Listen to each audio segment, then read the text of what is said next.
Başlayalım ilk olarak Elnurə müəllimə. Sizdən yenə buyurun. İnklüziv Bəli, buyurun, axşamınız. axşamınız. Bəli, inklüziv təhsil deyəndə müəllimə, burada deməli sim uşaqlar, yəni sağlamlığı məhdud olan uşaqlar, ümumiyyətlə ümumi təhsildir. Hamı üçün əlçatan bir təhsildir inklüziv təhsil. Hamı üçün əlçatan bir təhsil, inklüziv təhsil. Yaxşı, inklüziv təhsilin hansı mərhələləri var? Deməli, 4 mərhələsi var müəllimə. Diskriminasiya, seqreqasiya, inteqrasiya və inklüziv təhsil. Diskriminasiya burada sim uşaqlar, yəni sağlamlıq inkişafı məhdud olan uşaqlar burada təhsildən kənarda qalırlar diskriminasiyada. Seqreqasiyada uşaqlar məktəblərdə oxuyurlar, xüsusi məktəblərdə və ya sim uşaqlar və ya xüsusi məktəblər, evdə təhsil alırlar. İnteqrasiyada uşaqlar deməli sim uşaqlar ümumi təhsil məktəblərində uşaqlarla birgə oxuyurlar, lakin fərqli siniflərdə və onların proqramları da fərqli olur da, dərs proqramları. İnklüziv təhsildə isə bütün deməli sim uşaqlar ümumi təhsil məktəblərində sağlam uşaqlarla eyni belə deyim də sinifdə təhsil alırlar. Aha, doğrudur. Hansı prinsipləri var? Prinsipləri 2 model, tibbi model, sosial model, ondan deyirsiniz müəllimə. Yox, prinsipləri var ki, insanın dəyəri onun orada prinsipləri var idi 8 dənə. Onun qabiliyyəti və nailiyyətlərindən asılı deyil. Hiss etmək, düşünmək qabiliyyəti hər kəsə aiddir. Yəni sağlam insanlarda fərqi yoxdur da və ya sim uşaqlarında daha doğrusu və ya sağlam uşaqların. Sonra hər kəs ünsiyyət hüququna malikdir. O dinlənilməlidir. Bütün insanlar bir-birinə lazımdır. Şagirdlərin inkişafı onların bilik və bacarıqlarından asılıdır. 8 prinsipdir. Sonra insanların müxtəlifliyi həyatın bütün sahələrini onların inkişaf elətdirir. Sonra Aha, doğrudur. Yaxşı müəllimə, modellər hansılardır? Model isə müəllimə 2-dir. Tibbi model və sosial model. Tibbi modeldə elə bir ki, uşaqlara damğa vurulur, sonra qüsurlu uşaqlara damğa vurulur, pozuntular pozuntular əsas götürülür, düzdürmü? Burada bəli, əsas götürülür. Sosial modeldə isə yəni uşaqlara daha qayğı ilə yanaşmağı, onlarla ünsiyyətin, yəni problemin həll edilməsidir də sosial modeldə isə. Doğrudur müəllim. Qrupda inklüziv uşağınız var, valideyn narazılıq bildirir. O zaman nə edirsiniz? Nə mənada müəllim nə kimi, valideyn nə kimi narazılığını bildirir? Dəmir sinifdə inklüziv uşaq olsun. Mən onu bilmirəm. Mən ona başa salaram ki, ümumiyyətcə fərqi yoxdur da. Bu inklüziv təhsilin vacib olduğunu başa salaram ki, burada sağlam uşaqlarda, qüsurlu uşaqlarda, belə deyək də, sağlamlığı məhdud olan uşaqlarda bir olmalıdır. Onlara bir bərabər hüquqlu tutulmalıdır. Yəni onlar arasında fərq qoyulmamalıdır. Doğrudur. Yaxşı. Elnurə müəllimə, siz bizə danışırsınız keçən səfərki dərsimiz didaktik prinsiplər haqqında. Şəxsiyyət yönümlü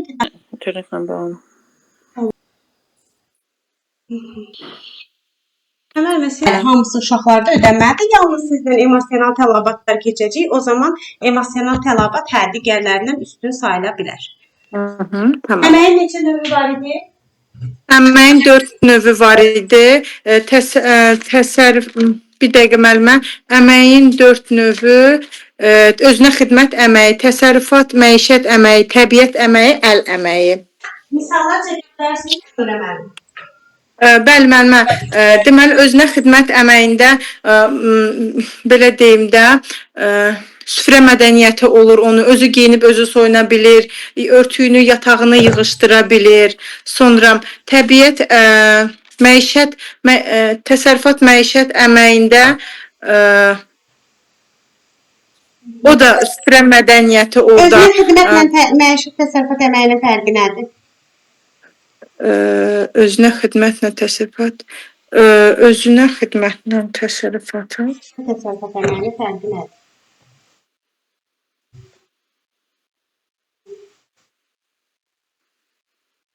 Mənə özünə xidmətdə yəqin ki, adına görə özünə xidmət eləyir. Məişət təsərrüfatda da məişət işlərini, yəni görməyi bacarır da. Süfrə mədəniyyəti də aparmağı, gətirməyi, götürməyi bu kimi işlər. Aha, doğrudur. Yaxşı müəllimə. İnteqrativlik Buyurun. nədir? İnteqrativlik təhsili məzmunu ilə əlaqələndirmək, inteqrasiya etmək. Ay, sağ ol. Mövzular bir-birinə əlaqələndirməkdir, belə deyim. Əlaqələndirin görək. Məsəl üçün, misal gətirim müəllimə. Bəli. Müəllimə elə bəsit misal keçən dəfə kənara müəllimə deyəsən demişdi və ya biz riyaziyyat dərsində çıxırıq meşədə, o da bağçanın həyətində meyvə ağacları, məsələn alma ağacı da var, armud da ağacı var. Həm orada onları sayırıq, həm müqayisə eləyirik. Burada təbiətlə əlaqələndiririk də belə deyim. Həm saymağı öyrənirik, həm də təbiətlə əlaqələndiririk. Ətraf mühitlə öyrənirik. Ətraf mühitlə, bəli, bəli. Doğrudur. Bunun hamısı inteqrativliyin içərisində. Hı. Düzdür müəllimə. Uşaq ayaqqabısının bağını bağlayır. Əməyin hansı növünə aiddir? Özünə xidmət. Özünə xidmət. Qabları yuyur. Təbiət və məişət. Musiqi alətlərini fərqləndirir. Hansı inkişaf sahəsinə aiddir? Musiqini fərqləndirirsə, bu yəqin ki, məişət və təbiət və məişət yox. İnkişaf sahəsi olaraq deyirəm mən. İnkişaf sahəsidirsə, bu idraki idi müəllimə, səhv eləmirəmsə, idrak. Yox, əgər fərqləndirirsə, musiqidirsə estetik yaradıcı. Aysa, musiqidirsə estetik yaradıcı. Doğrudur. Yaxşı müəllimə. Buyurun, testlər sizindir. Sadəcə deyəsən ekran paylaşmamışam. Paylaşmamışsa görünmür. Aha. Elnurə müəllimə, tam olaraq 10 testimiz var. Buyurun. Tamam. Aşağıda hansı informasiya diskriminasiya mərhələsini xarakterizə edir? Biz dedik ki, diskriminasiyada burada təhsildən kənar qalır uşaqlar. Tipik birlikdə, lakin ayrı xeyir. Uşaqlar ümumiyyətlə təhsildən kənarda qalır. B variantıdır. Düzdür.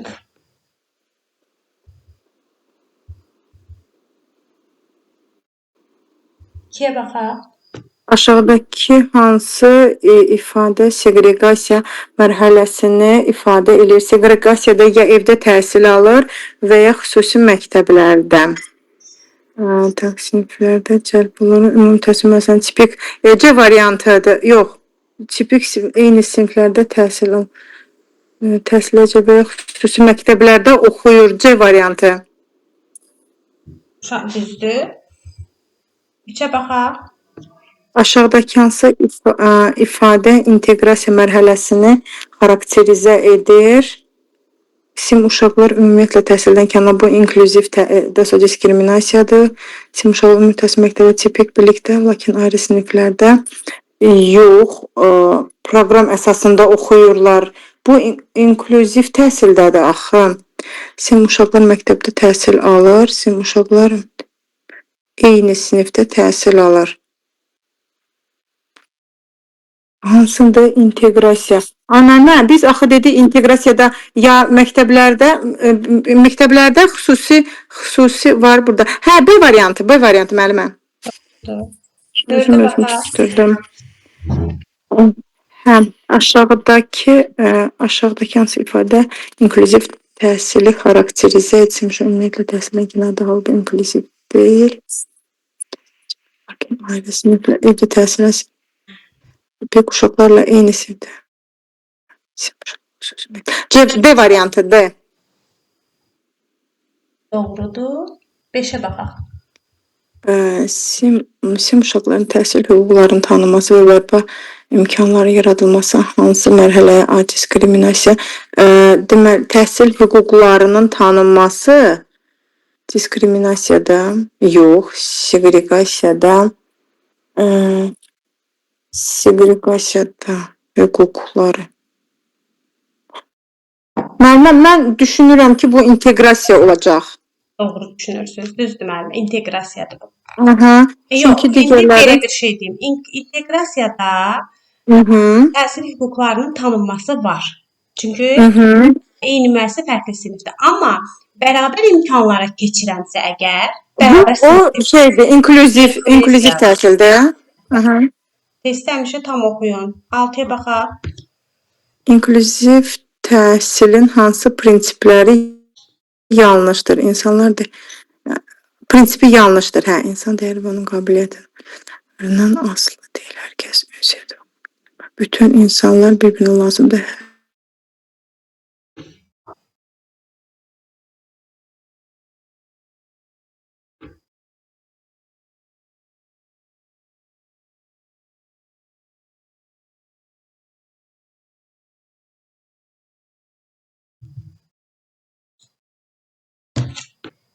Bağlamısınız.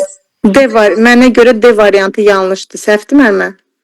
Hər kəs fərdi inkişaf edə bilməz. Doğrudur Elnurə müəllimə. Megabayta keçsək işıqlarda problem.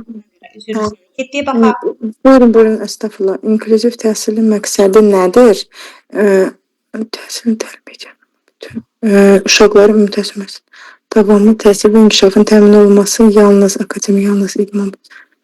Mən B deyirəm. Xüsusi ehtiyacı mən B davamlı təhsil və inkişafın təmin olunması. Ya A ya D, yəni ikisi arasında, amma B-ni götürərəm. B daha ya A ya B, B-ni götürərəm. 8-ə baxaq. Hansı prinsipə əsasən inklüziv təhsil təmin edilir? İnsanlara dəyərli qabiliyyət və asıl bütün uşaqların inkişafının birlikdə olacaq. Hansı prinsipə əsasən inklüziv təhsil təmin edilir? İnsanların həyatın bütün sahələri, insanların fərqli, hər kəsin təhsili yalnız fərdi şəkildə təhsili deyir, hansı prinsip əsas inklüziv təhsili təmin edir? Təmin edilir. Biraz sual mənə qaranlıq kimidir, tam aydın başa düşmədim. Çünki burada 3 variant, 4 variant. Prinsiplərin hamısı demək ki, inklüziv təhsil prinsipidir. Amma hansında inklüziv təhsil təmin edilir? İnsanların müxtəlifliyi həyatın bütün sahələrini inkişaf etdirir. İnkişaf etdirir, odur, elə müəllimə? C variantı. İnsanların müxtəlifliyi həyatın bütün sahələrini inkişaf elətdirir dedikdə, müxtəliflik anlayışını müəllimə ilk öncə nəzərinizə çatdırım ki, uşaqlara məktəbə qədər dövrdən öyrədirik. Bunu niyə edirik?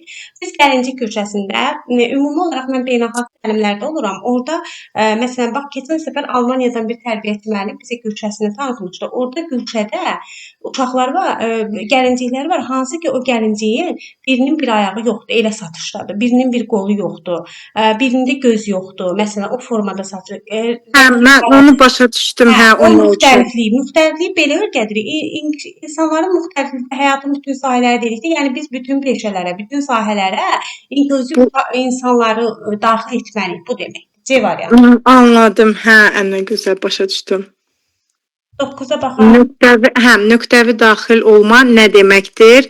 Nöqtəvi daxil olma, ilk öncə onu deyim, amma sağlamlığı məhdudluğuna sim uşaqlar bu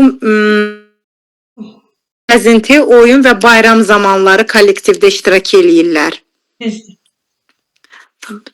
Bütün günü, yox, bütün günüdürsə bu tam daxil olmadır. Sağlam imkanı olan məqamlarda məsələn gəzinti, bu bayram, budur, B variantıdır. Doğrudur. Ona da baxaq.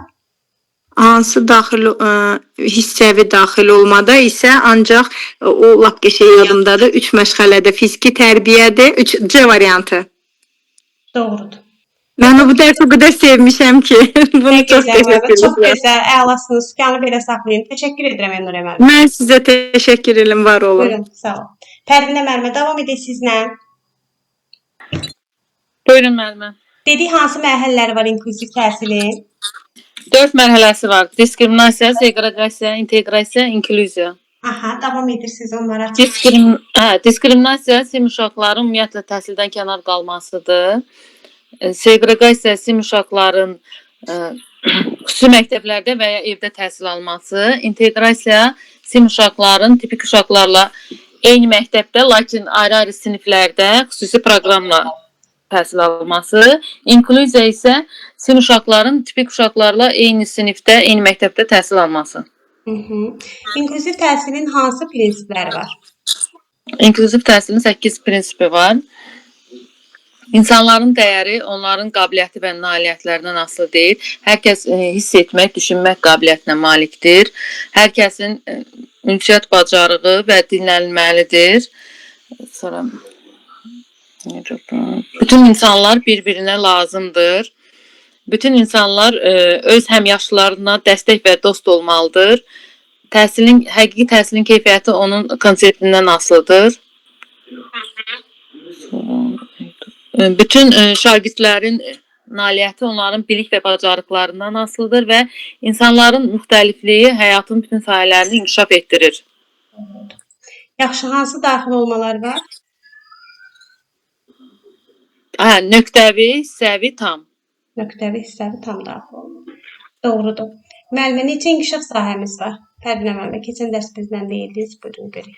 4 inkişaf sahəmiz var. Fiziki sağlamlıq, təhlükəsizlik, idrak, estetik yaradıcı və sosial emosional. Sosial emosional inkişaf sahəsi dedikdə nə nəzərdə? Sosial emosional dedikdə burada insanların xeyirxahlığı, sosial mühit, kollektivlə birgə işləmə.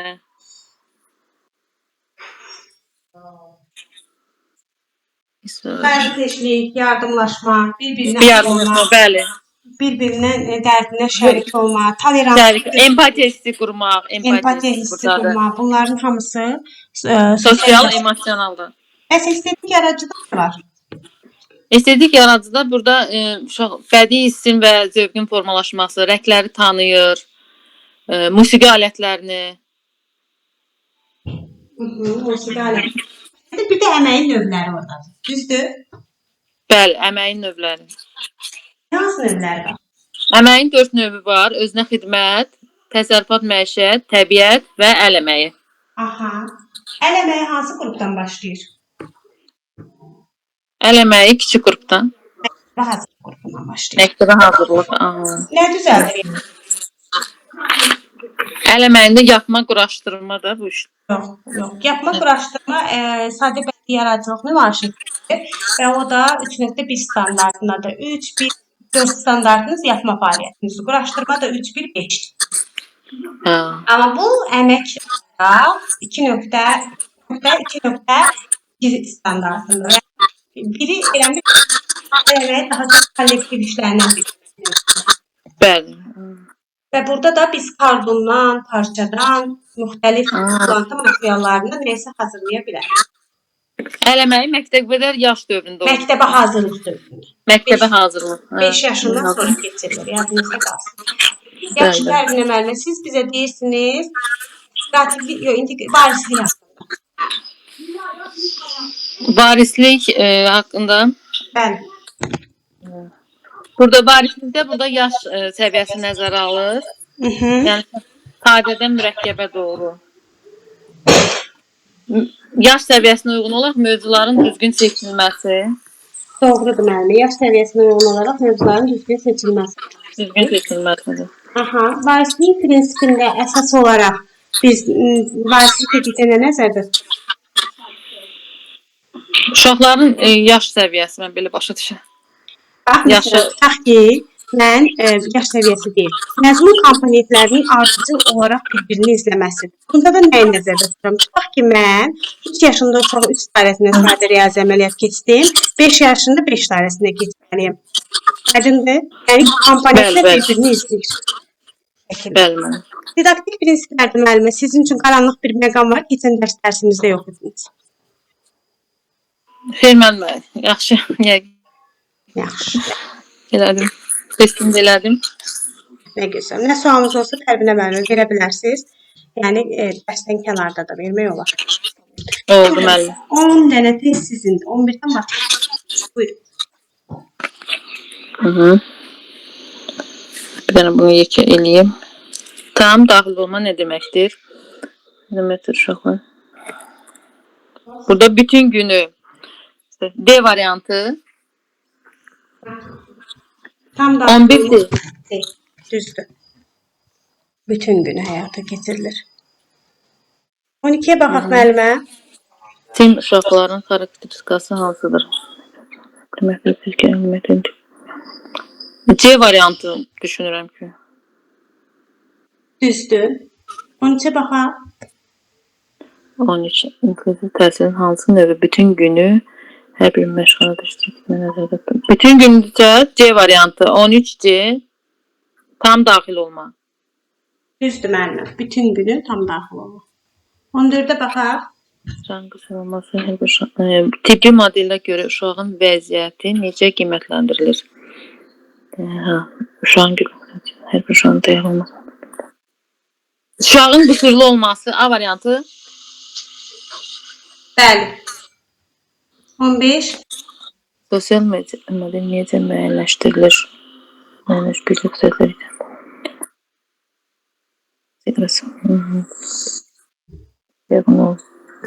Sosial model uşağın öz və ətraf tərəfini güclü. C variantı düşünürəm. A da. Tamam. Sosial model pozuntusunu nəzərdə saxlamır. Pozuntunu mərkəzdə saxlayan tibbi modeldir. Tibbi model deyir ki, nə üzrə, məsələn, uşaqlığın eşitmə məhdudiyyəti varsa, onun üzrə iş keçsin, danışma məhdudiyyəti varsa, odur. Yəni, mərkəzdə olan onu çatdırmayan cəhətidir. Amma sosial model deyir ki, xeyr, onun əlavə bir bacarıqları da var. Onu da nəzərə alaq. 15'də D variantı müəllimə 15'də. Yoxsa? Yox. B variantı. B şu an tərəfindən müəyyənləşdirilməmiş gücü. B variantı. Yəni ki, ola bilər ki, yaxşı işitir, amma çox yaxşı görmə qabiliyyəti. 16-ya görə cəmiyyət necə dəyişir?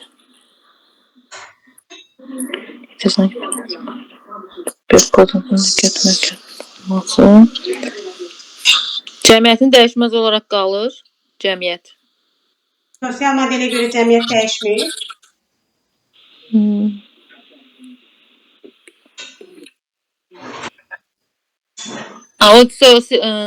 Sosial. O tibbi modeldədir, deyir. O tibbi modeldədir, yox. B variantı. Sosial modelə görə birgəlik inkişaf edilir. Doğrudur. Sosial modelə görə müxtəliflik necə qarşılanır və qəbul edilir?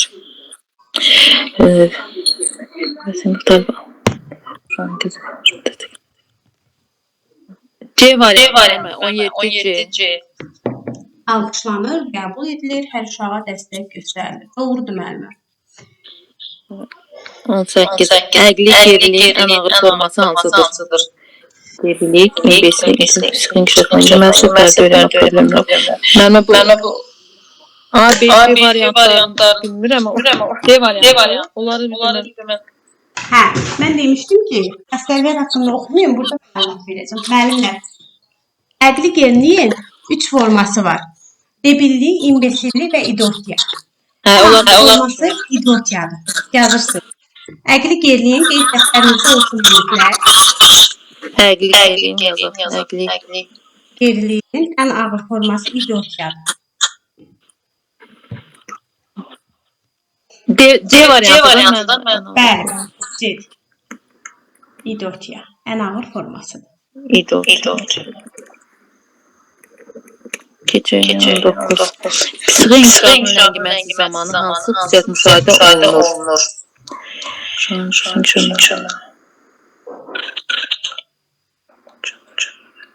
Beyin strukturunun total və geri dönməz ləngiməsi. A variantı 19. İnkişaf ləngiməsi dedikdə nə başa düşürsünüz Pərzənə müəllim? Psixik inkişafın ləngiməsi danışmasında əqli gerilik belə. Danışmaq olmaz. Müəllimlər, psixik inkişaf ləngiməsi haqqında məlumat verirəm, yazırsınız. Psixik inkişaf ləngiməsi deyilir, amma əslində digərlərindən fərqli ondan ibarətdir ki, məsələn, digərlərində tutaq ki, autizm, sosiallaşma yoxdur. Birlikdə uşaq heç nə anlamır. Psixi inkişaf ləngiməsinə uşaq anlayır. Amma ləngimişdir. Məsələn, 3 yaşındadır, 2 yaşındakı kimidir. Aydındır. Məsələn, 5 yaşındadır, 3 yaşında uşaq kimidir, 4 yaşında uşaq kimidir. Bu form. Geri qalda yaşından elədir geri. Psixi inkişaf mərhələsində ləngimə var, amma ardıcıllıq keçir. Yəni ardıcıl olaraq uşaq danışır, da yeriyir və məsələn, nə isə başa düşür, amma geç. Pil dediyimiz anlayış, bax, p, ilə inkişaf ləngiməsi deməkdir. Pil olmuşlar məktəb adına. Mən 19 nə olduğunu bilmədim dəqiq. 19 variantı dedik. Uşağın bütün psixi inkişaf mərhələlərinin ləng, amma ardıcıl keçməsi. Keçir hər şeydə. Məsələn, danışır, da yeriyir və anlayır da, amma geç. Aydındır fikrim, yaşından geç. Yaşından geç. 20-dəki pil anlayışımız psixi inkişaf ləngiməsidir. Pil olan məktəb adına aid hansı ifadə doğrudur? Psixi inkişaf ləngiməsi.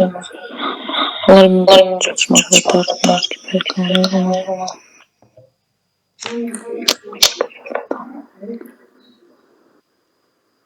Doğrudur. Onlar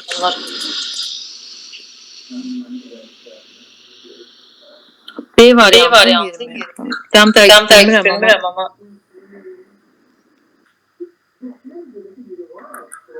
C'yə baxın, onlar ümumi biliklərin çatışmamazlığı və ümumi bilik çatışmamazlığı deyilmədi. Məsələn, müəllimə, sizin qrupda 5 yaşında uşaq varsa, o 5 barəsində sadə riyazi əməliyyatları yerinə yetirməlidir. Dinləyib anlamalıdır, əşyanı qruplaşdırmalıdır, bunu etmir. Yəni, yaşına uyğun çatışmamazlıq var. Aydındır. Məsələn, dar dünya görüşündə ata haqqında danışırsa, ana haqqında danışa bilməyəcək. Bəli. 21 də oxuyun siz. 21. İnkişafın ləngiməsi, əqli gerilə arasında fərqi nədir? Uşaqlarda pensiyasını tutaq. Geri bağlılar. Psixi inkişaf. C variantı. Ay, sağ ol, düz. 22-yə baxaq. Əqli gerilik, oligofreniya hansı vəziyyətə səbəb olur? Əqli gerilik. Digər uşaqlarda geç oturmaq, yerimək. Yüksək yatışma bilmək. A variantı düşünürəm. Doğrudur. Siz 25-ə kimi oxuyun, çünki keçən səfər bizlə testlər işləməlisiniz. Oldu. Əqli geriliyin imbesial rezonans xüsusiyyətləri müşahidə olunur. İndi bu haqqında məlumat verin. Tərcümədən imbesillik imbesillik debilliyə baxdığınız zaman biraz yaxşı olur. Məsələn, debillikdə uşaq heç nə, üzr istəyirəm, idiotiyada. İdiotiyaya baxdığınız zaman imbesillik daha yaxşı. İdiotiyada uşaq heç nə başa düşmür, anlamır. Məsələn, uşağa göstərsəni alma, tutaq ki. Alma, o da sənə bir alma, bir dəqiqədən sonra yenidən göstərsən, onu sənə deyə bilmir. O dərəcədə əqlilik deyil. Amma burada nə isə edə bilir. İmbesil səviyyəsi hansı xüsusiyyətlər müşahidə olunur? Sadə kardon işləri kəsmək yapışdır. Yüksək intellekti saxlanışıdır. Hər zaman tam müstəqil olaraq göstərməyə yazılır. Burada nəsə edə bilirsə A variantı. Bəli, edə bilir. Düzdür. 24-də çox ləngiməsin özünü. Etkən aşkarlanmasının və korreksiyasının əhəmiyyəti nədir?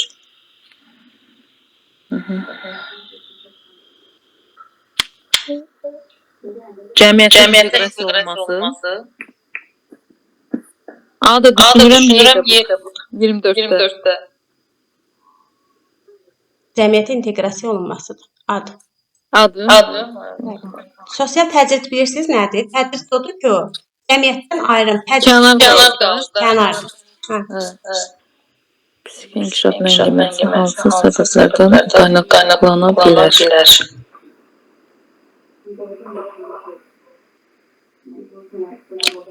Sən inkişaf ləngiməsi gözük bir baxımda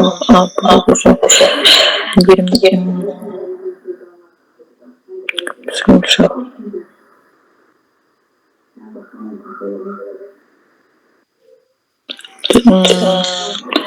B variantı 25. Çox variantlar B-dir. Psixi funksiyalarının inkişafının ləngiməsi və pedaqoji baxımdan uşaq psixi cəhətdən geri qalıb ləng olur. Doğrudur. Təqdim müəllimə təşəkkür edirəm. Sualınız varmı mənə bu keçdiyimiz sözlərə? Yox, xeyr, Siz sağ olun, buyurun. sağ ol. Davam edək. Kənarə müəllimə. Eşidirəm müəllimə. Yenidən axşamınız xeyir müəllimə. Siz bizə Hər vaxt dünyəvilik prinsipi haqqında. dünyəvilik prinsipi, səriştələr. Yox, səriştəni keçməmişik. Hansı ki dünyəvilik prinsipi keçdiyi biz sizinlə. Didaktik prinsiplərdə. Didaktik prinsiplər. Dünyəvilik prinsipimizdə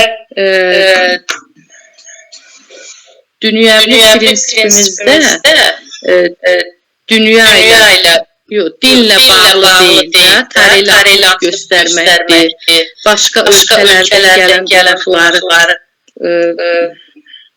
yaxşı qarşılamaqdır, təlimat göstərməkdir. Dilindən asılı olmayaraq, başqa ölkələrdən gələn müxtəlif hörmət etməkdir. İnklusiv təhsilin hansı mərhələləri var?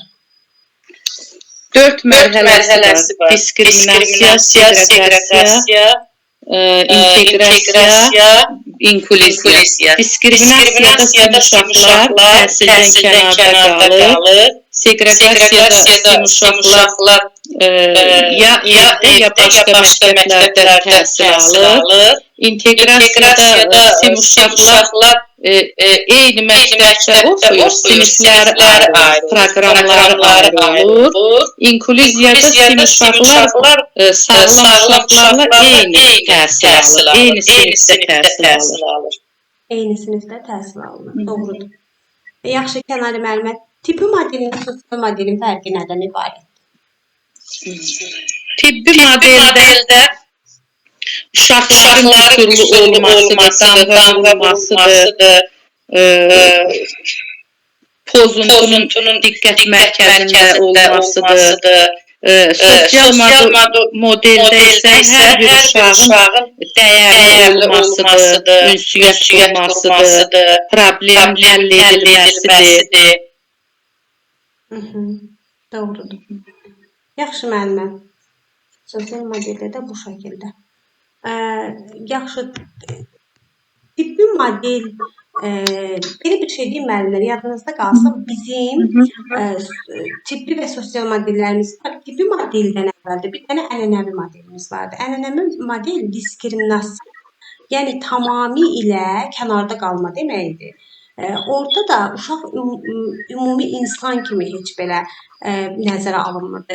Eramızdan əvvəl hətta müdrik adlandırdığımız Aristotelə belə görə inklüzivdirsə əgər bir uşaq, o lənətlənmiş sayılırdı və cəmiyyətə buraxılmırdı. Nəinki cəmiyyət heç insan kimi bir anlayış belə görmürdü. Hətta ona yemək belə verilmirdi. Onun söyləndiyi əsasən hər kəs elə bilirdi ki, həqiqətən o uşaq lənətlidir. Daha sonra tibbi model yaranır. Tibbi modeldə uşaq eşitmirsə eşitməni, görmürsə görməni, danışmırsa danışmanı bərpa edək. Yəni pozuntu üzərində fikirləşib diaqnoz qoyaq. Sonra da gördük ki, bu diaqnoz pozuntu uşağı cəmiyyətdən, sosiallıqdan təcrid edir. Ona görə biz sosial modelə üstünlük veririk. Və sosial model deyir ki, uşaq eşitmirsə başqa bir qabiliyyəti də ola bilər. Görmürsə başqa bir qabiliyyəti ki, görmürsə yaxşı bir musiqi duyumu ola bilər o uşağın. Eşitmirsə çox gözəl rəssam ola bilər. Yəni bunların hamısını nəzərə almamalı əslində. Bir də daxil olmalarımız var. Gələk bu daxil olmağa, bunu nəzərinizə çatdırın ki, inklusiv təhsildə daxil olma hələ ki bizim təhsil sistemimizdə tam yer almıyor. Azərbaycan Təhsil İnstitutunun əməkdaşları var və onlar müəyyən inkişaf etmiş ölkələrə gedirlər müəyyən bir dövrlərdə. Və bu dövrlərdə belə bir şey olur ki, hansı ki bu dövrdə getdikləri zaman orada inkişaf etmiş ölkələrin proqramı olur. Və bu proqram üzrə onlar proqramları olur və yaxud da layihələri olur. O layihələrin bizə modul tipini gətirirlər və bizdə də tətbiq olunur. Bu daxil olmada o modul tiplərdən biridir. Amma inkluziv təhsilin içərisində belə bir proses var. Azərbaycanda hələ ki bunu tam olaraq həyata keçirməmişik. Amma mərhələlər şəklində inklüziv təhsilin hansı ki 4 mərhələsi var, mərhələ şəklində inklüziv təhsil artıq Azərbaycanda həyata keçirilir. Bu şəkildə. Kənan müəllim, hisslərə keçək. Keçək. Buyurun müəllim. 26. Down sindromu hansı əsas əlaməti var? Yoxdur. Yoxdur. Əlaməti yox. Bəli, bilirəm. Boyları qısa olması var, gözləri uzun olması var, qulaqlarının böyük və çıxış olması, ovuçlarının enli və barmaqlarının qısa olması, üz nahiyyəsi. Məncə qulaqlarının C variantıdır. Düzdür. Bu yoxdur. Oxumuşam. 27. Down sindromu ilə doğulan uşaqlar hansı problemləri daha çox müşahidə etmək olar? Hansı problemləri?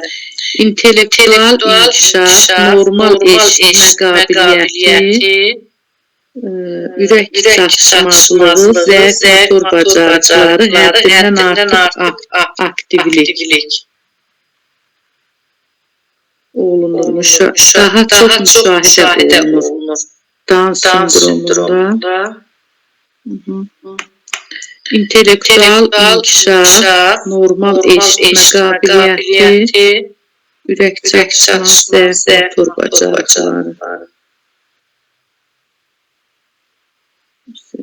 Həddindən artıq aktivlik. Normal eşitmə qabiliyyəti olan. Müəllimə, onlar müdaxilə. Müəllimə, onlar çox hiperaktiv olurlar. Onlar həddindən artıq. Müəllimə, Down sindromu haqqında məlumat verim sizə. Down sindromu insan bədənində 23 cüt, yəni 46 xromosom var. Hansı ki, bu xromosomlar XY şəklində qeydə alınır və bu xromosomlar vasitəsilə insan dünyaya gəlir. Down sindromunun bir səbəbi var ki, 21-ci xromosomlar birləşərək yeni bir xromosom yaradır. Onlarda 46 yox, yəni 23 cüt yox. Bir dənə də tək xromosom olur. 47-ci xromosomdan dünyaya gəlirlər bu uşaqlar. Səbəbləri bəzən gec hamiləlik, genetik faktorlar, ola bilər ki, qohum evlilikləri bunlara səbəb olur. Əvvəllər bunu tibbdə heç cürə, yəni üzr istəyirəm, hamiləlik dövrünü üzə çıxarda bilmirdilər. Hazırki dövrümüz üçün uzim aparatında baş barmaqların digər barmaqlara nisbətən uzun olması. Bu zəif motor bacarıqları. Yox, zəif motor bacarığı deyil. Bir də ümumi olaraq kiçik barmağımız ki var, o barmağın ortasında yerləşən 1-2, baxın kiçik barmağımıza 1-2-3 hissədən ibarətdir. Orada 3 yox 2 hissədən ibarət olur. Yalnız aparatda çox belə yaxınlaşmaq vasitəsilə inkişaf etmiş uzim aparatları uşağın Down sindromu olduğunu aşkara çıxarda bilir. Down sindromulu uşaqlar dünyaya gələrkən ürək çatışmamazlıqları, mədə-draq xəstəlikləri ilə dünyaya gəlirlər. Qida seçicilikləri var, zəif eşitmə qabiliyyətləri olur bəzən, normal deyil, zəifdir. İntellektual inkişafları geri olur və həddən artıq aktiv olmurlar. Aktivlik hiperaktivlikdir. Bu ürək çatışmazlığı variantı. Aydındır? İndi baxaq autizm. Buyurun. Autizm olan uşaqların davranış simptomlarına nə aid edilə bilməz? Sosiallaşma problemi, qəribə və ya ritual davranış, kommunikativ ünsiyyət problemi, sonra qavrayış hissiyatının inkişafından qalması, sensor problemlər. Dansın, autizm. Aid edilə bilməz. Uşaqlarda sosiallaşma bacarığı Olmaz. az olur. O ona aiddir. Bəli. Aiddir, amma aid olmayanı soruşur. Aid olmuyor. Mən həmişə testdə və bunda səhv edirəm. Aid olmayanı. Sosiallaşma problemi aiddir. Qəribə və ya ritual davranış, kommunikativ ünsiyyət problemi, ünsiyyət qura bilmir. sonra qavrayış funksiyasının inkişafından qalması, elə bir yaradıcılığı inkişaf edir, amma riyazi bacarıqları güclü olur da bu uşaqlarda. Qavrayış funksiyasından inkişafdan geri qalmış. Yəni inkişafdan geri qalmaq yanlışdır orada, aid edilə bilməz. Amma sosial problemləri olur, qəribə və ritual davranışlar olur. Gəlin baxaq, qəribə davranışlar nədir? Baxın müəllimlər, autizm uşaqları çox qəribə hərəkətlər edirlər. Ritual hərəkətlər, ardıcıl hərəkətlər. Məsələn, işığı yandırırlar, söndürürlər. Paltaryanı fırlanır, axı gedib oturub qarşısında baxır. Fırlanan bir əşya. Qəribə davranış odur ki, həmişə eyni qida seçicidirlər, bir növ selektivdirlər. Məsələn, hər zaman eyni qida, eyni paltar, eyni ayaqqabı. Yəni bu autizmdir.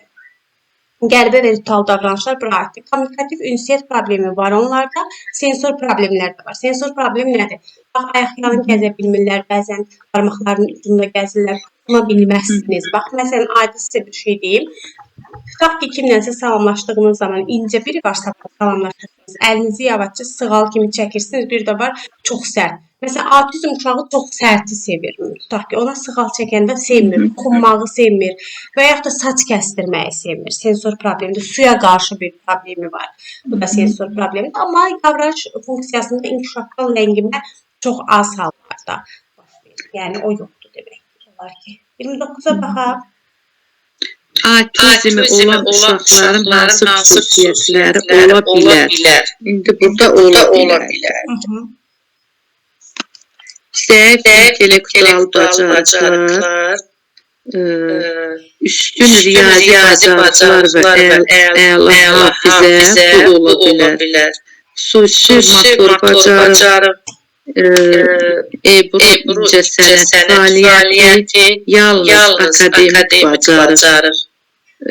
B variantı. Düzdür.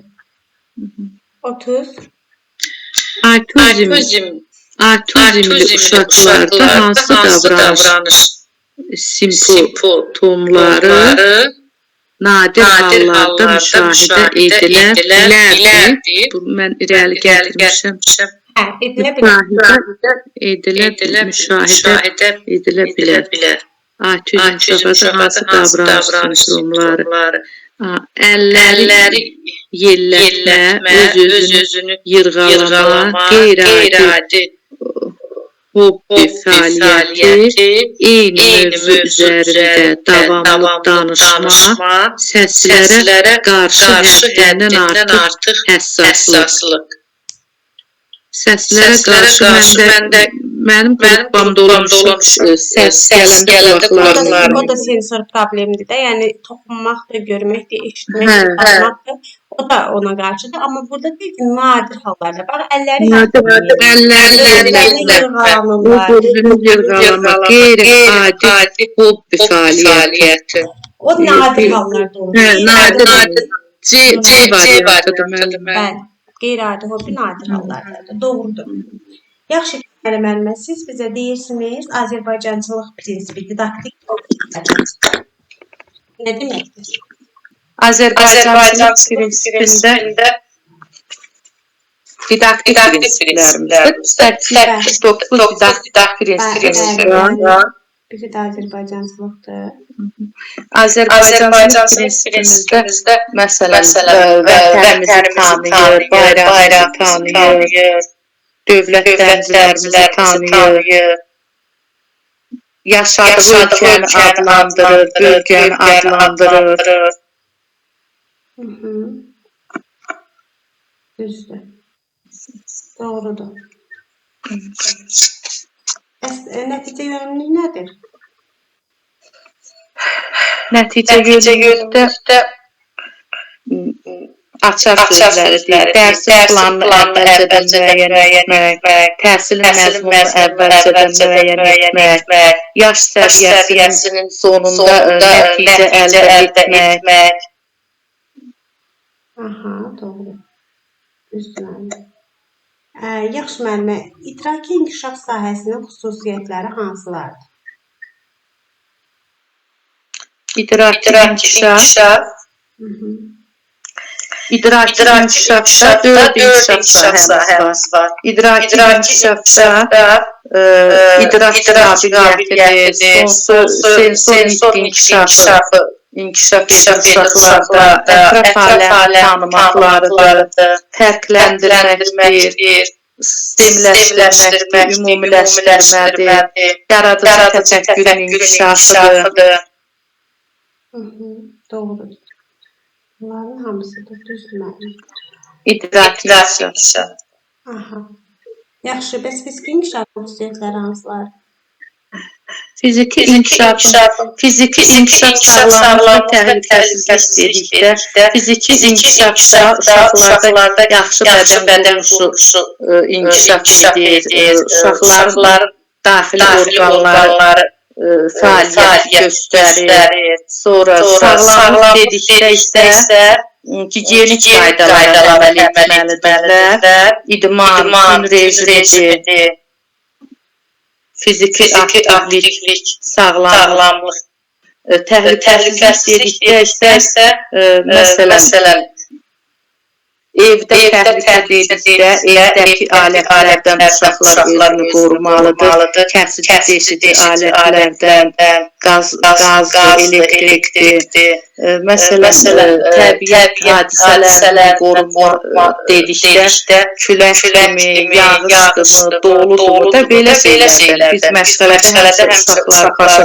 salırıq, külək əsəndə neynəmək lazımdır, zəlzələ vaxtı neynəmək, yanğın vaxtı neynəmək lazımdır, bu barədə. Özlərini qorumalıdır uşaqlar. Kənan müəllim, mənə bir sualınız varmı? Xeyr, müəllim, Allah sizdən razı olsun. Sağ olun müəllim, buyurun. Amma bizi çox danışdırın, müəllim. Yaxşı. Mövzularımız hələ ki 3-4 mövzudur ona görə. Yəni mövzular çox narahat olun. Buyurun müəllim. Allah kömürünüz olsun. Çox sağ olun. Sağ olun. Davam edək yeganə müəllimə sizlə. Bəli, buyurun. Axşamınız xeyir müəllimə. Yeganə müəllimə, siz bizə inklusiv təhsil haqqında məlumat verin, mərhələləri haqqında, tibbi sosial model haqqında. İnklüziv təhsil dedikdə, inklüziv təhsil hamı üçün əlçatan olmalıdır. Bura uşaqlara aiddir, yəni sağlamlıq imkanı məhdud olan uşaqlar. Bu cür uşaqlar təhsilə cəlb olunmalıdır. İnklüziv təhsilin 4 mərhələsi var. Diskriminasiya, segregasiya, inteqrasiya və inkluziya. Diskriminasiya dedikdə sistem uşaqlar təhsildən kənar qalır. Segregasiya dedikdə uşaqlar yaxşı məktəblərdə ya da evdə təhsil alır. Inteqrasiya dedikdə uşaqlar eyni məktəbdə, amma başqa siniflərdə bununla yanaşı xüsusi proqramlar əsasında onlara dərs keçirilir. İnkluziya dedikdə isə sağlam uşaqlarla uşaqlar eyni siniflərdə təhsil alırlar. Daha sonra inklüziv təhsildə iki yanaşma var. Tibbi model və sosial model. Tibbi model xəstəliklərlə bağlıdır. Yəni burada uşaqların qüsurlu olması, onlara dəmğa vurulması, pozuntunun diqqət mərkəzində olması əsas götürülür.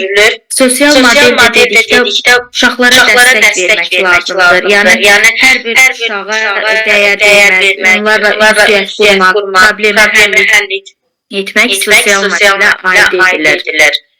İnklüziv təhsilin 3 növü var. Nöqtəvi, hissəvi və tam daxil olma. Nöqtəvi daxil olma dedikdə, burada uşaqlar ayrı məqamlarda gəzinti zamanı, oyun zamanı, eləcə də bayram tədbirləri olarsa, uşaqlarla birlikdə həmən tədbirlərə, oyunlara qoşulurlar. Hissəvi daxil olmada da bütün günü deyil, yalnız fiziki tərbiyə məşğələsində, təsviri fəaliyyət məşğələsində, musiqi məşğələsində iştirak edirlər. Tam daxil olmada isə bütün günü, bütün məşğələlərdə, eləcə də bütün tədbirlərdə sağlam uşaqlarla, sağlamlıq imkanı məhdud olan uşaqlar birlikdə iştirak edirlər. Doğru. Yaxşı müəllimə. İnkişaf yönümlülük prinsipi didaktik prinsiplərdən nədir? İnkişaf yönlü prinsipi dedikdə uşaqların idrak fəallığı nəzərə alınır, bilik, bacarıq vərdişləri formalaşır, uşaqlarda qiymətləndirmə aparılır, idraki inkişaf yönümlüyə aid edilir, formativ qiymətləndirmə inkişaf yönümlülükdə olur. Doğrudur. Düzdür müəllimə, inkişaf yönümlülükdə olur. Bəs tələb yönümlülük nə idi? Tələb yönümlülük də fərdin cəmiyyətin, eləcə də dövlətin dəyişməz ehtiyacları, tələbləri nəzərə alınır. Yeni dövrlə ayaqlaşmaq lazımdır. Yeni dövrün tələblərini nəzərə almaq lazımdır. Məşğələlər müasir texnologiya əsasında keçirilməlidir. Burada dövlətin məndən tələbi hüququdur, mənim isə dövlətdən tələbim vəzifəmdir. Düzdür.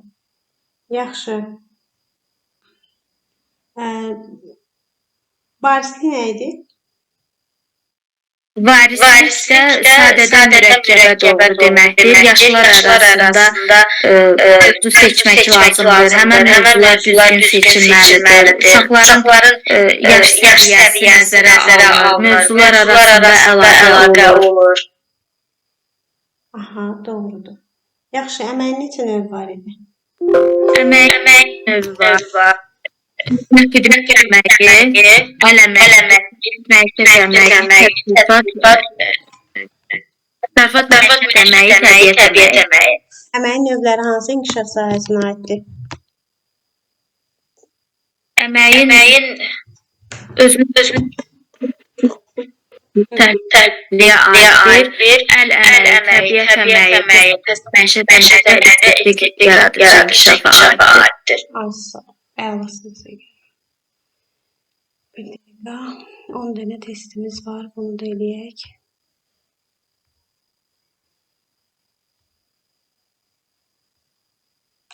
Bir baxaq. Görürsünüz ekranı. 31-ə. Yeganə müəllimə gəlir səsim. Müəllimlər. Məni eşidirsiniz müəllimlər. İnternet problemi var. Eşidirəm müəllim. Eşidirsiniz. Nitq məhdudiyyətləri hansı vəziyyətdə yaranır? Bax, odur sizin sualınız. Buyurun. 31. Bəli, müəllimə. Odur, yeganə odur. Odur, bəli. Sözlərin və manələrin müvafiq olmayan tərzdə istifadəsi, nitq axını və ritmində fasilə, qrammatik qaydalara əməl edilməməsi, verbal və qeyri-verbal kontekstə anlaşılma, müəllimlərin, şagirdlərin iş təcrübələrinə aid hədəflərin müəyyənləşdirilməsi. Demək, nitq məhdudiyyətləri hansı vəziyyətdə yaranır? B variantı müəllimə. B variantıdır. Nitq axını və ritmində fasilə. Nitq axını dediyimiz zaman nitqin surətidir, ritmində ardıcıllığının pozulmasıdır. Məsələn, bu birbaşa nitqin məhdudiyyətidir. Kəkələmə buna aiddir. Ümumiyyətlə, nitq axını olmursa, uşağın, insanın daha doğrusu deyək, ritmi pozulur, düzgün şəkildə özünü ifadə edə bilmir. Aydındır? Digər variantları istəyirəm, müəllimlər. Bunu bilirəm, oxumamısınız deyə istəyirəm, hər tərəfli biləsiniz. Nitq məhdudiyyəti qeyd edirsiniz. Nitqin axını və ritmində fasilə varsa, nitq məhdudiyyəti yaranır. A variantı da bizə deyirdi ki, sözlərin və mənaların müvafiq olmayan tərzdə işlənməsi bu vəziyyətdə dilin semantik, yəni məna tərəfinin pozulması deməkdir. Burada da uşaqlar sözləri düzgün mənada işlədə bilmirlər. Məsələn, tutaq ki, sistemli qaydada qoymurlar. Dilin, belə deyək də, məhdudiyyətinin əsas göstəricisindən biridir, amma tam olaraq məhdudiyyət sayılmır. Yəni, burada da uşaq hansı sözü harada işlədəcək onu bilmir. Qrammatik qaydalara əməl edilməməsi dediyimiz zaman, nitqin qrammatik qaydası, cümlə quruluşu ola bilər, söz birləşməsi ola bilər, şəkilçinin düzgün yerləşdirilməməsi ola bilər. Burada davamlı olaraq pozulmasından söhbət gedir ki, burada belə deyək də, bu da nitqin gətirib ləngiməsinə çıxarda bilər. D variantı da bizə deyir ki, verbal və qeyri-verbal kontekstdə anlaşılmama. Biz bilirik ki, bir fərd həm şifahi, verbal formada, həm də bədən dilində, yəni qeyri-verbal formada danışa bilər. Qarşı tərəf də bunu başa düşmürsə, yəni bu onun belə deyək də, nitqinin aydın olmamasından irəli gəlir. Y variantı da deyir ki, bizə müəllimlərin şagirdlərin iş təcrübəsinə aid hədəfləri müəyyənləşdirməməsi. Ümumiyyətlə, burada düzgün şəkildə planın qurulmamasından söhbət gedir. Bu nitq məhdudiyyətinə aid deyil. B variantı düzdür. Yeganə mənbə nitqin axını və ritmi. Doğrudur. 32-yə baxaq. Kəkələmə hansı nitq qüsuru ilə bağlıdır? Süresiz pozuntu, somatik pozuntu. Bu variantı B. İzah edin müəllimlər. Kəkələmə hansı nitq qüsuru ilə bağlıdır? Bunu adlandırırıq biz, belə deyək, disfilionies. Yadınızda qalır, disfilionies. Disfilioniesdə bayaqlarım dediyi nitq məhdudiyyəti nədən yaranır? Disfilioniesdə nitqin axında və ritmində fasilənin olmamasıdır. Nitqin ritminin, tempinin şəffaflığının pozulmasından irəli gəlir. Bu da gətirib çıxardır kəkələməyi. 33-ə baxaq. Dil qüsurlarının bəzi əlamətləri aşağıdakılardan hansı ilə xarakterizə olunur? Nitqin ritim və axını, sözlərin və mənalarında olmayan tərslər istifadəsi, kəskin seçki məhdudiyyətlər, elektron ünsiyyət sistemlərinin istifadəsi, başqaları ilə ünsiyyətdə çətinlik çəkmək. Y variantı başqaları ilə ünsiyyətdə çətinlik çəkmək. Xeyr, mənim. Mən o bu dərslərlə oxumamışam deyə ona görə də testdə çətinlik Yəni, sizin günahınız deyil. Mən demişdim ki, izah edəcəm testlərdə. A variantı ilə müəllimə. Yox, nitqin ritmi ilə axını, nitqin məhdudiyyətinə gətirib çıxardır. Dilin qüsurunda isə biz ümumiyyətlə görürük. Sözlərin və mənaları. Müvafiq olmayan tərzdə işlədilməsi. Bəli. 34-ə baxaq. Hansı vəziyyət dil qüsurlarına aid deyil? Qrammatik qaydalara əməl edilməməsi, sözlərin mənasının anlaşılmaması, əslində deyilənlərdən fərqli şəkildə danışmaq, nitqin hərəkətliyi, verbal və qeyri-verbal anlaşılmama. Emrə mənasəsi bəziyyət olmasa qüsurlarına aid deyil. Yəni, biri doğrudur. Bax, qrammatik qaydaya əməl etmirəmsə bir dil qüsurudur.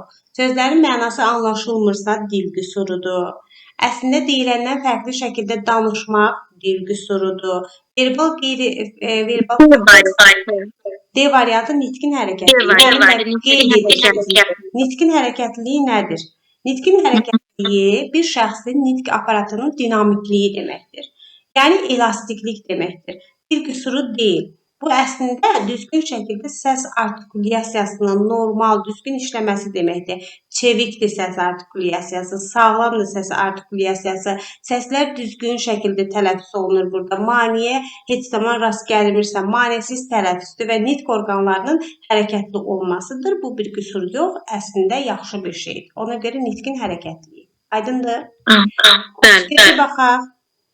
Hansı texnologiya nitq və dil məhdudiyyətləri olan uşaqlara kömək edə bilər? Hansı texnologiya? Elektron ünsiyyət sistemləri, qrammatik kitabları, təhlükəsizlik kameraları, intellektual oyunlar, idman avadanlıqları. İntellektual oyunlar. Texnologiya deyirsə, mən elektron ünsiyyət sistemlərinə gedərdim. Çünki texnologiya deyirdi. Orada elə deyil. Düzdürmü? Bəli. Deyirəm, dərslər oxumamışam görə testdə çətinlik. Oxumağınızın səbəbi özümə, mən dedim ki, burada izah edəcəm. O problem deyil. 36. Müəllimlərin uşaqlarla danışıqda hansı xüsusiyyətləri nəzərə alınması vacibdir? Səsin yüksək səsləndirilməsi, uzun mülahizələr və şərhlər, təmkinli danışıb, şagirdlərə hər zaman eyni şəkildə yanaşmaq, imtiyazlı yanaşmaq, uşaqlarla danışıb, hansı xüsusiyyətlər?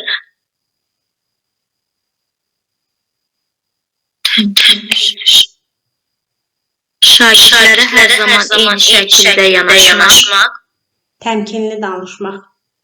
təmkinli Yəni danışmaq. səbirlə. Bu şəkildə.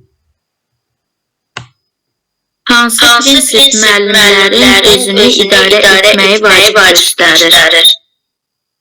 Zəiflik və səhvlərə gülməmək, səlislik və tutarlılıq, qətiyyətli davranış, sakitlik və özünü idarəni qorumaq, sözlü və ədəbi görünüş. D variantı. C. Qətiyyətli davranış. Sakitliyi və özünü idarə etməyə qoymaq. Düzdür. D variantı. 28. Beyin iflicinin hansı forması əzələ gərilməsinin həddindən artıq hərəkətlərin nəzarət edilməsinə çətinlik yaradır. Beyin iflici. Beyin iflici. Bu haqda düşündürməyəm belə. Beyin iflici.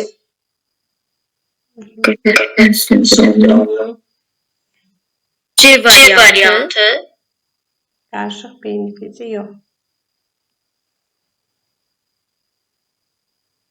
Onda B variantı. B də deyil.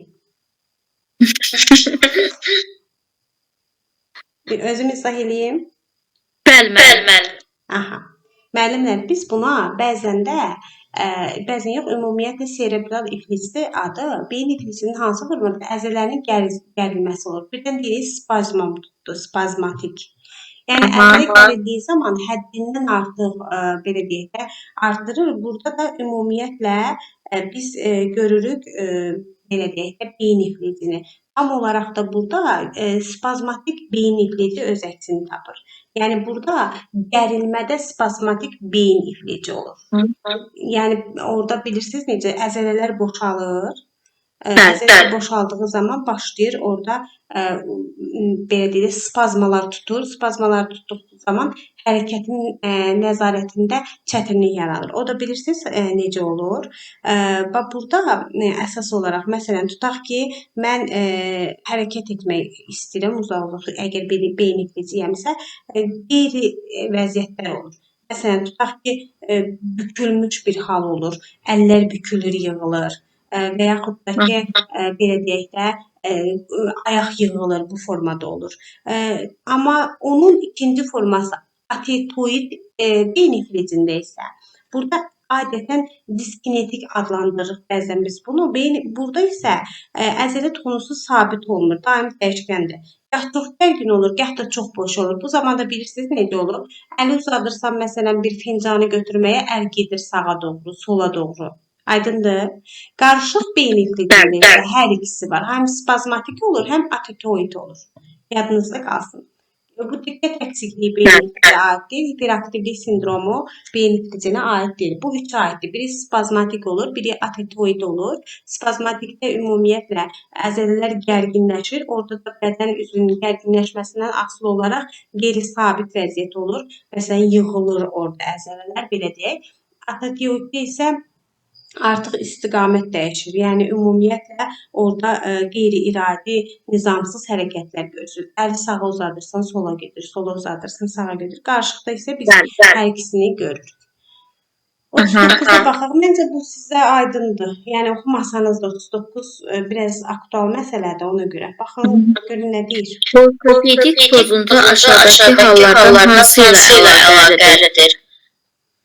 anadan gəlmə və başqa səbəblərlə yaranan əlillik, diqqət əskik sindromu, emosional pozğunluq, psixoloji inkişaf, sinir sistemi xəstəlikləri.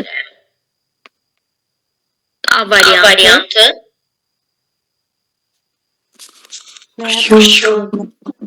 Anadan gəlmə və ya başqa səbəblərdən yaranan əlillik. Düzdür müəllimə, oradan olur, düzdür. 40-a baxaq. Diqqət əskikliyi olan uşaqlar daha çox hansı xüsusiyyətləri nümayiş etdirirlər?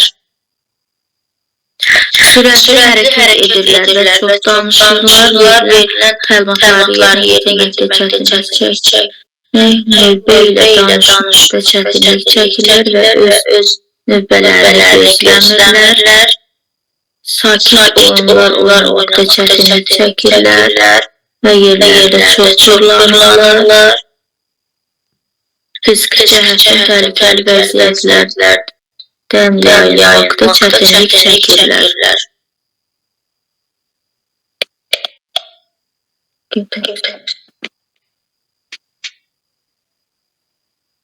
D variantı. Diqqət əksikliyi nədir? Müəllimlər, diqqət əksikliyi hiperaktivliyin sindromudur. Hiperaktivliyin sindromunda uşaqların diqqət əksikliyini də görə bilərsiniz. Çox hərəkətliliyin də. Bir də bunu qarşı formada həm diqqət əksikliyinin olması, həm də çox hərəkətli olmasıdır. Diqqət əksikliyi zamanında uşaqlar verilən təlimatları yerinə yetirməkdə çətinlik çəkirlər.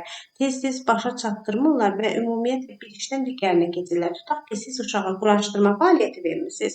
Uşağın yanına gətirib karandaş və yaxud da bir A4 vərəqi qoyduğunuz zaman o quraşdırmanı yarımçıq qoyub keçir A4-ə və yaxud da belə deyim, əgər dördünüzün arasında belə bir şey varsa, məsələn, yataq otağını toplayırsınız, birdən mətbəxdəki hər hansı bir iş yadınıza düşürsə, gedib onu görüb yenidən ora gəlib, gedib oradan başqa işə keçirsinizsə, bir işləri ardıcıl şəkildə yerinə yetirmirsinizsə, bunu görəndə ağlınız orada, onu görəndə ağlınız başqa bir işdə qalırsa, bu diqqət əksikliyinizin olmasından irəli gəlir.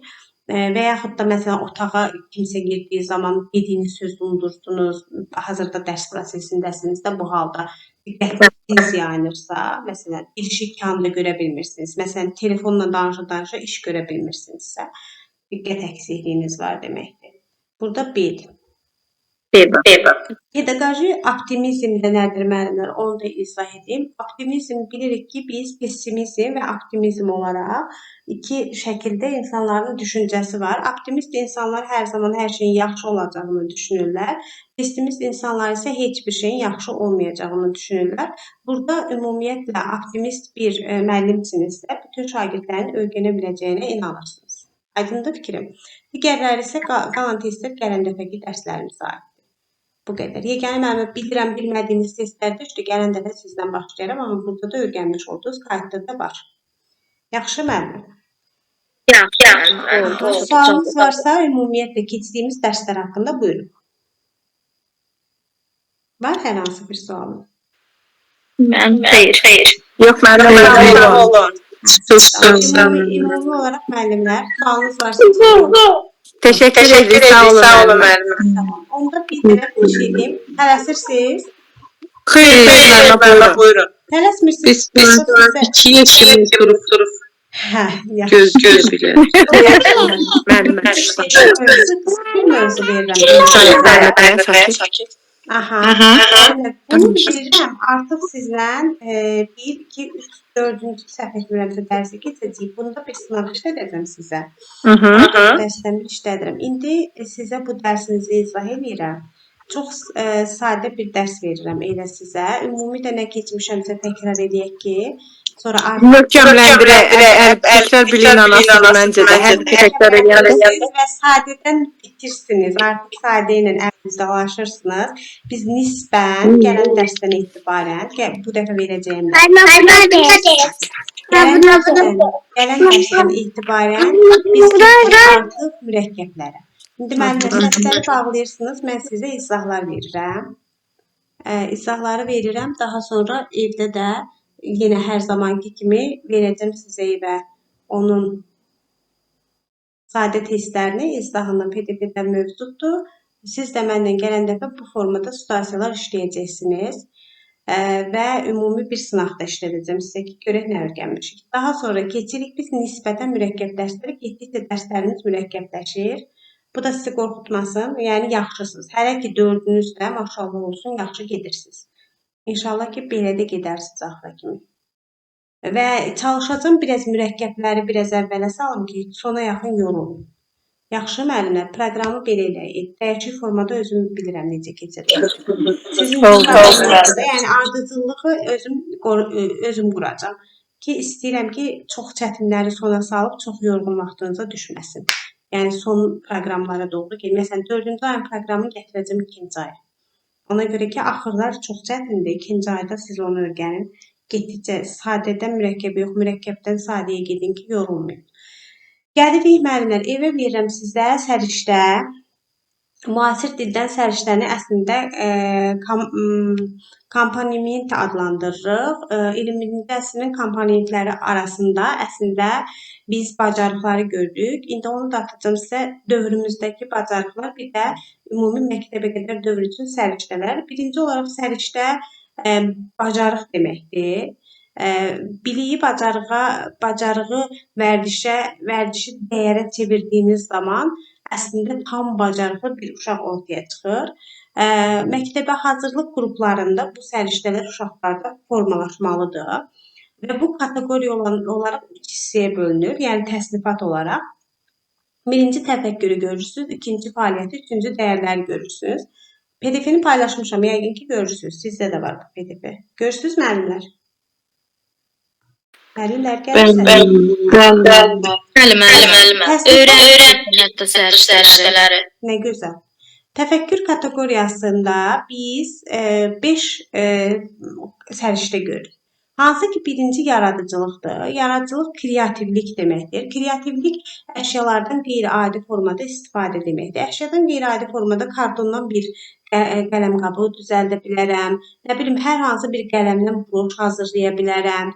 Və yaxud da ki, qozalardan bir tovuz quşu hazırlayaram. Bu, əşyadan qeyri-adi şəkildə istifadədir. Yaradıcılıqdır, kreativlikdir. Daha sonra gəlir tənqidi təfəkkür. Tənqidi təfəkkür bildiyi və yeni informasiya arasında eyniliyi və fərqləri müəyyənləşdirir. Tənqidi təfəkkür bir uşağın bir növ nisbi düşüncəsidir. Arqument gətirməsi, fikrini əsaslandırmasıdır. Məsələn, tənqidi təfəkkürə bir fikir bildirək. Tutaq ki, səncə dost hər zaman yaxşı olmalıdırmı? Məsələn, və yaxud da ki, dostluq yaxşı bir şeydirmi? Uşaq orada fikrini bildirir. Və yaxud da siz bir nağıl danışmısınız, personaj haqqında fikir istəyirsiniz də, uşaq orada fikrini bildirirsə, bu tənqidi təfəkkürdür. Problem həll etmə dedikdə, problemin həlli ilə bağlı ehtimalları irəli sürməkdən söhbət gedir. Burada səriştə olaraq siz uşaqlarda problemi 2 növdə görə bilərsiniz, yəni problemin həllini.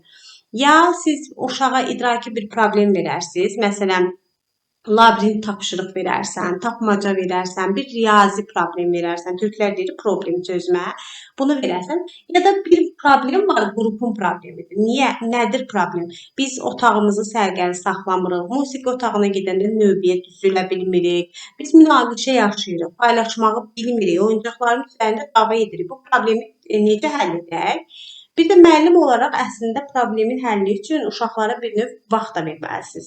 Məsələn, bir gülşənin qarşısında bir uşaq, 2 uşaq bir oyuncaq üzərində dalaşırsa, müəllim olaraq onlara müəyyən bir vaxt verib, hardasa bir 30 saniyə onları izləməlisiniz. Uşaqlar əgər öz aralarında həll edə bilirsə, məsələn, biri deyirsə, al sən oyna, sonra mən oynayaram, demək ki, onlar problemlərini həll edib deməkdir. Qərar qəbul etmə, birlikdə qərar qəbul etmədir. Məsələn, uşaqlar qrupunuzun adı nə olsun? Bugün nə oynayır? Məsələn, bir yerdə o qərarı sizə bildirirlərsə, qərar qəbul etmədir. Müstəqil öyrənmə dedikdə artıq uşağın öyrənmə mənbələrinə çatması deməkdir. Müstəqil şəkildə öyrənməsi, maraq nümayiş etdirməsi deməkdir müstəqil öyrənmə. Müstəqil öyrənmədə uşaq artıq tamdır, sərbəstdir, aktual bir zonadır və müstəqil şəkildə ifadə edir özünü. Yəni, müstəqil şəkildə bilir. Bu bizim təfəkkür kateqoriyamızdır. Sonra gəlir bizim fəaliyyət kateqoriyamız. Hansı ki, fəaliyyət kateqoriyasında ünsiyyət, əməkdaşlıq, rəqəmsal savadlılıq, informasiya savadlılığı və maliyyə savadlılığı öz əksini tapır. Ünsiyyət dediyimiz zaman ünsiyyət etiketlərinə riayət etməkdən söhbət gedir. Burada uşağın düzgün şəkildə əlaqə qurması, münasibət qurması deməkdir. Özünü ifadə etməsi qarşılıqlı şəkildə ünsiyyətdən istifadə etməsi. Ünsiyyət etiketlərdə dedik, axşamınız xeyir, sabahınız xeyir, bu şəkildə əlaqələri qura bilməsi deməkdir. Əməkdaşlıq, ünsiyyət əslində adlanır kommunikativlik səriştəsi. Əməkdaşlıq dediyimiz zaman kooperativlikdən söhbət gedir. Hansı ki, burada birgəlikdən, bərabərlikdən, kollektiv fəaliyyətdən söhbət gedir. Kollektiv qaydalardan, kollektiv əməkdaşlıqdan, kollektiv qərarlardan söhbət gedirsə, bu əməkdaşlıqdır. Fəaliyyət kateqoriyasında biz 3 savadlılıq görürük. Rəqəmsal, informasiya, maliyyə. Rəqəmsal savadlılıq informasiya, kommunikasiya texnologiyalarını tanıyıb fərqləndirməsidir ki, məktəbə qədər dövr üçün bizim informasiya, kommunikasiya texnologiyası haqqında uşağa verdiyimiz məlumat bundan ibarətdir ki, məktəbə qədər dövrdə uşaqlarda biz rəqəmsal savadlılıq formalaşdırmırıq daha doğrusu. Çünki tanıyıb bilib fərqləndirməsi kifayət edir. Niyə? Çünki rəqəmsallıq yaradıcılığın qabağına keçən bir şeydir və uşaqlar ümumiyyətlə bir şey haqqında məlumat bilib, daha sonra onu araşdırmalıdır. Yəni, rəqəmsallıq dediyimiz zaman uşağa bir nağılı keçib, onu slaytla təqdim etməlisən. Yəni, bu tələbi yönümlülükdə də belədir. Məsələn, bəzi müəllimlər deyirlər, tələbi yönümlülükdə deyir İKT. Uşağa İKT bacarığı öyrətmirsən məktəbə qədər dövrdə. Sadəcə tanıyıb bilməlidir. İnformasiya savadlılığı dedikdə informasiya barədə ilkin biliklərə malikdir. Bir uşaq eşitdiyi hər şeyə ani şəkildə inanmırsa, ümumiyyətlə məlumat varsa bir cümlədə, xəbər varsa bir cümlədə, bunun hamısı informasiya savadlığı ilə bağlıdır. Məsələn, uşaq evdə olan hadisəni gəlib bağçada olanı evdə danışırsa, və yaxud da ki, axşam anasının ona söylədiyi nağılı gəlib qrup yoldaşlarına təkrar edirsə, o da danışırsa, bu da informasiya savadlığı deməkdir. Maliyyə savadlığı nədən irəli gəlir? Pul və qənaət barədə məlumatlıdır. Qənaət dediyimiz anlayış yalnız pulla alınan şeylərə qənaət etməsidir. Məsələn, sabah qarşımıza çıxa bilər ki, suya qənaət etmək, suya qənaət maliyyə savadlığı deyil, indi deyəcəm nədir? Yəni, yalnız pul, qəpik, manat, bu kimi sözləri görürsünüzsə, pulla alınan bir şeyə qənaət barədə məlumat varsa, bu da olur maliyyə savadlığı. Daha sonra gəlirik uşaqlarda dəyərin formalaşması. Dəyərlər mənəvi keyfiyyətlə bağlıdır. Yəni, bir uşağın bir növ mənəviyyatıdır. Birinci olaraq milli kimliyi dərki və milli iftixar hissidir. Dövlət rəmzlərini tanıyır, bilir, onu ürəkdən sevirsə, demək ki, uşaq milli kimliyini dərk edir deməkdir. Bəzən milli kimliyə milli identitet də deyilir. Yadınızda qalsın qeyd edeyim. Milli identitet kimi də rast gələ bilərsiniz. İkinci olaraq fəal vətəndaşlıq mövqeyidir ki, yaşadığı bölgə bir də ölkə haqqında məlumatdır. Bölgə harada? Məsələn, yaşayıram Göygöldə. Göygöl nəyi ilə məşhurdur? Nəyi ilə məşhurdur müəllimlər Göygöl? Mən bilmirəm üzrlər. Üzümü ilə şərab hazırlayırlar, başqa heç nə. Yaxşı. Göygöl üzümü ilə məşhurdur. Sabirabad qarpuzu ilə. Məsələn, belə deyək, Göyçay narı ilə məşhurdur. Bunu uşaq bilirsə, fəal vətəndaşdır deməkdir. Şəxsi və sosial məsuliyyəti, davranış mədəniyyəti haqqında məlumatlıdır. Şəxsi məsuliyyət, məsələn, verilən tapşırığı həll edirsə, qaydalara əməl edirsə, şəxsi məsuliyyətini yerinə yetirir deməkdir. Sosial məsuliyyət, davranış mədəniyyəti haqqında məlumatlıdır. Ümumiyyətlə, o sosial öhdəliyini dərk edirsə, sosial məsuliyyətini, məsələn, cəmiyyət içərisində necə davranmalıdır, insanlara necə davranış nümayiş etdirməlidir, bunu bilirsə, demək ki, sosial davranışa mənsubdur deməkdir. Demokratiya və insan hüquqları haqqında danışsaq əgər, insan hüquqları barədə təsəvvürə malikdir. Bağça dövrü uşağının hüququ bilməsi nə deməkdir? Yəni, o bilir ki, bağçada təhsil almaq onun olduğu qədər digər qrup yoldaşlarının da haqqıdır. Və yaxud da o bilir ki, qrup yoldaşlarının ümumiyyətlə, belə deyək də, bağçanın qidası yalnız ona aid deyil, oturacaqlar ona aid deyil, qrup yoldaşları da bilir də, uşağın öz hüququnu dərk etməsi nə zaman olur? Məsələn, bir qələm çıxarda çantasından, digər uşaq ona əl vuranda deyir, o mənimdir, atam alıb onu mənə. Yəni, o mənim hüququmdur. Bu, insan hüquqları barədə təsəvvürə malik olmasıdır. Mədəni müxtəlifliyə hörmət dedikdə, mədəni müxtəlif haqqında məlumatlıdır. Bilirik ki, biz multikulturalizm, tolerant bir ölkədə yaşayırıq. Bizim ölkəmizdə udilər var, tatlar var, ləzgilər var, avarlar var. Bunların hamısını müxtəliflik qəbul etməsi. Mədəni müxtəliflik dedikdə əslində orada sosial müxtəliflikdən də söhbət gedir, sosial mənsubluqdan da söhbət gedir, inklüzivlikdən də söhbət gedir, dindir, irqdir, bu kimi məsələlərin hamısına hörmətlə yanaşırsa uşaq, mədəni müxtəliflik hörmət deməkdir. Məsələn, tutaq ki, hazırki dövrdə Ukraynada müharibədir və Ukraynadan Azərbaycanda qohumlar və yaxud da tanışı gələn evinə sığınan bir uşağın bağçaya getməsi və digər uşaqların onu görünüşcən, dilcən qəbul etməsi mədəni müxtəlifliyə hörmət səriştəsini deməkdir. Aydındır müəllimlər? Səriştələr bu qədər.